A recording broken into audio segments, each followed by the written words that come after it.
beberapa saintis telah menerbitkan sebuah artikel yang mengklaim bahwa para pejabat tinggi Partai Komunis Cina menyembunyikan rencana penenggelaman kapal. Ini juga dikenal sebagai Bahtera Rencana Kehancuran yang telah dipersiapkan pada awal 1990-an sebagai rute pelarian untuk Partai Komunis Cina ke luar negeri. Setelah jatuhnya rezim pemimpin terkemuka dan mentransfer hingga 10 triliun US dollar untuk tujuan aset di luar negeri. Tetapi baru-baru ini negara-negara bersatu untuk menerapkan serangkaian sanksi terhadap pejabat Partai Komunis Cina. Jadi, apakah masih mungkin untuk menerapkan rencana penenggelaman kapal Partai Komunis Cina? Pada 16 Juli, New York Times melaporkan bahwa Amerika Serikat sedang mempertimbangkan larangan berpergian untuk semua anggota Partai Komunis Cina dan keluarga mereka dilarang memasuki negara itu, dan pejabat keamanan nasional Amerika Serikat tidak menyangkal klaim tersebut. Pada tanggal 9 Juli, Departemen Keuangan Amerika Serikat mengumumkan di situs resminya bahwa mereka telah menyetujui wilayah otonomi Xinjiang, Uber, Biro Keamanan Publik, dan 4 pejabat Partai Komunis Cina di bawah Undang-Undang Global Magnitsky untuk keterlibatan dalam pelanggaran HAM serius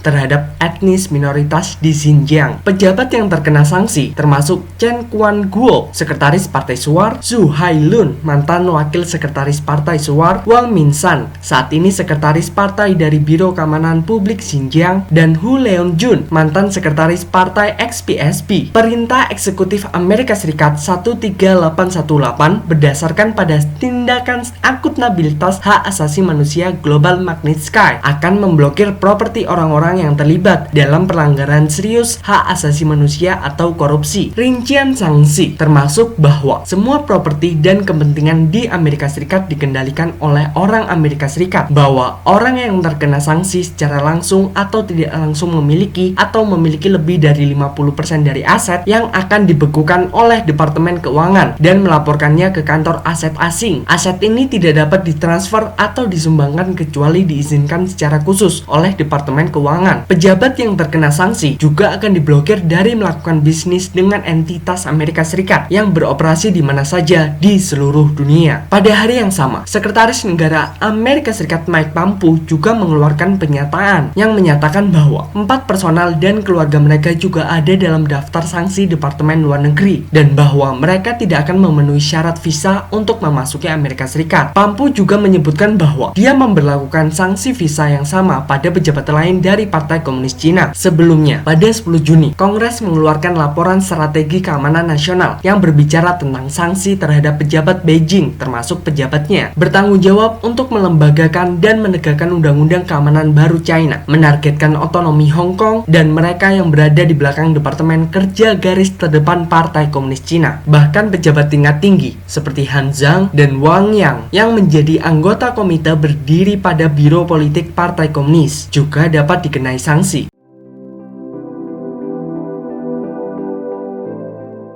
Menurut postingan di Facebook ditandatangani oleh Dasirin, rencana penenggelaman kapal muncul sebelum 4 Juni. Pembantaian Tiananmen pada tahun 1989 ketika pemimpin Partai Komunis Cina Deng Xiaoping membuat persiapan untuk peringatan 4 Juni. Ia membuat rencana B jika penumpasan gagal. Beberapa pesawat yang diparkir di Bandara Xinsan akan bersiap untuk terbang ke barat, yaitu ke Pakistan, dengan emas dan mata uang Amerika Serikat. Tentu saja, dengan keberhasilan penumpasan, rencana pelarian ini tidak dilaksanakan, tetapi tindakan Deng pada saat itu membangkitkan ketidakpuasan pejabat tinggi seperti Chen Yun dan Bo Yibo. Para pejabat tahu betul bahwa Partai Komunis telah membunuh sebanyak 80 juta orang sejak merebut kekuasaan pada tahun 1949 melalui kampanye politik anti kanan dan lompatan hebat ke depan. Cepat atau lambat akan ditolak oleh rakyat dan diadili. Khususnya pada hari Natal 1989, diktator Rusia Bapak dan Ibu Ceausescu dieksekusi, dan banyak yang berkomentar bahwa peristiwa ini menakutkan bagi para pemimpin senior Partai Komunis Cina. Setelah itu, pada hari Natal 1991, Uni Soviet tiba-tiba jatuh. Akibatnya, para pemimpin senior mengangkat kebutuhan untuk mempersiapkan tanggapan preemptif terhadap runtuhnya Partai Komunis Cina dan mengkritik tindakan egois Deng. Untuk memadamkan kritik, Deng mengusulkan rencana penenggelaman kapal di komite dengan suara yang telah disetujui. Komite Penasehat Nasihat Pusat berdiri pada tahun 1991. Setelah pertemuan, kelompok persiapan rahasia dibentuk hanya bertanggung jawab kepada berdirinya Komite CAC. Sejak itu, Partai Komunis Cina terus mengumpulkan dana untuk rencana itu dan telah menggunakan berbagai cara untuk mentransfer aset ke luar negeri sebagai persiapan jika partai itu akan tumbang. Sarjana Beijing Chen Yomio menulis di media Hong Kong pada bulan November 2016 bahwa ide utama dari proyek penenggelaman kapal yang dirumuskan oleh elit Partai Komunis Cina adalah untuk menekan surplus masyarakat dan untuk membunuh orang yang memiliki banyak emas dan menggunakan uang yang diperoleh dari orang-orang untuk diri mereka sendiri. Setelah itu, mereka menggunakan berbagai cara untuk mentransfer aset mereka ke luar negeri, dan begitu hari kehancuran CCP itu tiba, segera mereka mengaktifkan sistem penghancuran arsip diri untuk menghancurkan semua catatan sejarah yang berbahaya, dan kemudian keluarga elit akan melarikan diri ke luar negeri dengan mudah, yang akan menjaga mereka dan anak-anak mereka, warga negara China yang aman dan kaya, dan generasi masa depan mereka akan tetap terjebak dalam masyarakat yang rusak.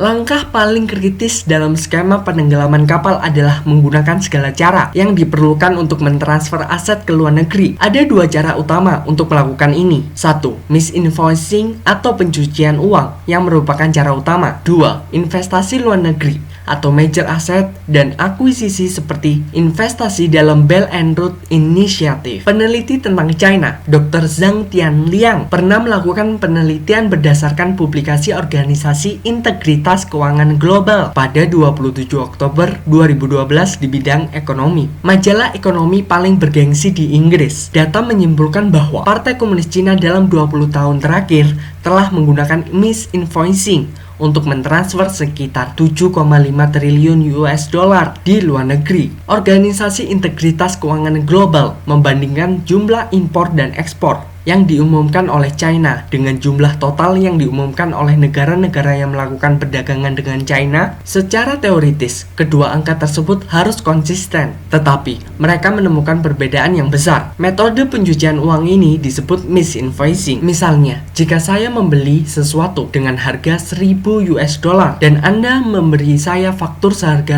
800 US dollar, maka sisa 200 US dollar Anda dapat langsung menyetorkannya ke bank asing untuk saya. Pada tahun 2011, jumlah pencucian uang dengan cara ini mencapai 430 miliar US dollar. Pada tahun 2011, total impor dan ekspor resmi China adalah 3,6 triliun. Jika demikian, persentase uang yang dicuci adalah 12 dari jumlah total. Dengan metode ini, organisasi GFI menemukan bahwa dari tahun 2000 hingga 2011, Partai Komunis Cina melakukan pencucian uang sebesar 3,2 triliun di luar negeri. Tapi itu bukan satu-satunya metode pencucian uang. GFI memperkirakan bahwa pencucian uang yang dilakukan CCP totalnya 3,79 triliun US dollar selama 11 tahun tersebut. Karena laporan itu diterbitkan pada tahun 2012, data setelah 2012 tidak tersedia. Namun kami tidak memiliki alasan untuk percaya bahwa CCP tiba-tiba menjadi bersih setelah 2012. Jadi, mari kita memperkirakan dengan rasio yang sama sejak 2012. Total impor dan ekspor China telah meningkat rata-rata 6% per tahun, dan mari kita asumsikan bahwa presentasi pencucian uang tetap sama. Itulah rumus untuk merangkum seri rasio yang sama dengan total 8 tahun dari 2012 hingga 2019. Kira-kira 4.255 triliun telah dicuci. Oleh karena itu, Partai Komunis Cina mencuci sekitar 7,5 triliun dalam 20 tahun terakhir menggunakan metode penerbitan faktur palsu dengan penambahan saluran pencucian uang lainnya. Total 8,83 triliun US dollar yang dicuci. Mode kedua adalah investasi luar negeri atau major dan akuisisi aset. Mulai dari tahun 1999, pemerintah Cina meluncurkan strategi global untuk mempromosikan investasi luar negeri dalam skala besar. Misalnya, telah menggunakan metode transfer modal seperti Belt and Road Initiative China, proyek investasi langsung luar negeri, dan lain-lain untuk mentransfer aset. Menurut statistik yang diterbitkan di situs web Departemen Investasi Asing dan Kerjasama Ekonomi ekonomi dari Kementerian Perdagangan China. Total investasi keluar China mencapai 2093,3 triliun US dollar pada tahun 2019. Telah diselidiki bahwa banyak akuisisi luar negeri China telah membayar jauh lebih banyak daripada nilai aktual proyek Belt and Road China yang dipimpin oleh Xi Jinping pada tahun 2013. Tidak hanya memenuhi ambisi mereka untuk mengendalikan dunia dengan mendominasi ekonomi dunia dan tatanan politik, tetapi juga memfasilitasi kondisi bagi mereka untuk mentransfer aset mereka dalam bentuk investasi luar negeri. Secara keseluruhan, CCP telah mentransfer sebanyak 10 triliun US dollar di luar negeri. Pada tahun 2019, PDB Amerika Serikat mencapai 21,7 triliun, sehingga transfer aset CCP ke luar negeri kira-kira setengah dari produk nasional bruto tahunan Amerika Serikat. Bersamaan dengan pengalian aset, CCP juga berusaha untuk memudahkan hubungan antar negara melalui bantuan asing dan cara-cara lain dalam rangka mempersiapkan tempat-tempat perlindungan untuk masa depan. Mengapa Cina masih memiliki banyak orang yang hidup dalam kemiskinan ekstrim dan tidak pernah mengalokasikan uang untuk bencana seperti gempa bumi dan banjir, tetapi sebaliknya melemparkan uang ke Afrika dan Amerika Selatan? Mungkin ini jawabannya.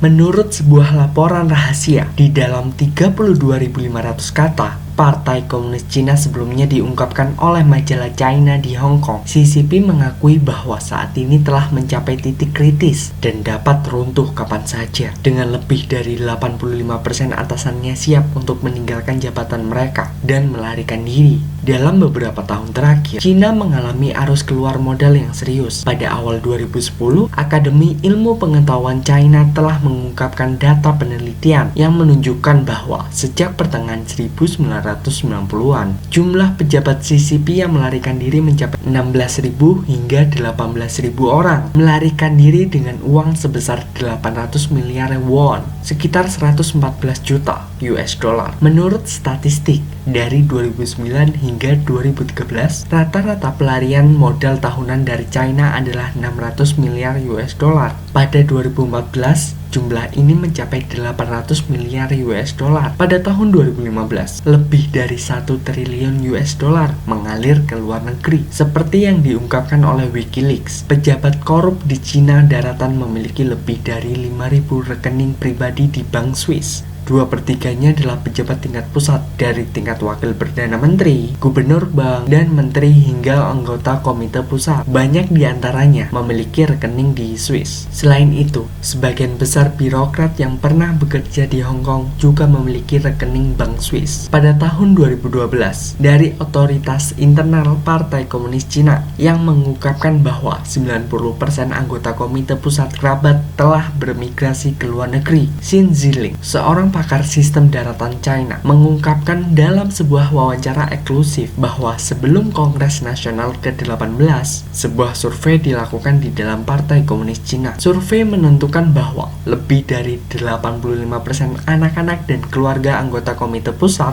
anggota komite cadangan, dan anggota komisi pusat untuk inspeksi disiplin telah menetap di luar negeri, membeli rumah, dan bersiap untuk meninggalkan kapal. Lin Jie, seorang profesor di sekolah Partai Komunis Cina, mengungkapkan selama 2 sesi pada tahun 2010, ada 1,18 juta pejabat telanjang yang muncul dalam 10 tahun terakhir antara 1995 hingga 2005. Seorang pejabat telanjang adalah istilah China yang merujuk pada pegawai negeri manapun yang pasangannya dan anak-anaknya semua bermigrasi ke luar negeri dan memiliki kewarganegaraan atau tempat tinggal di luar negeri.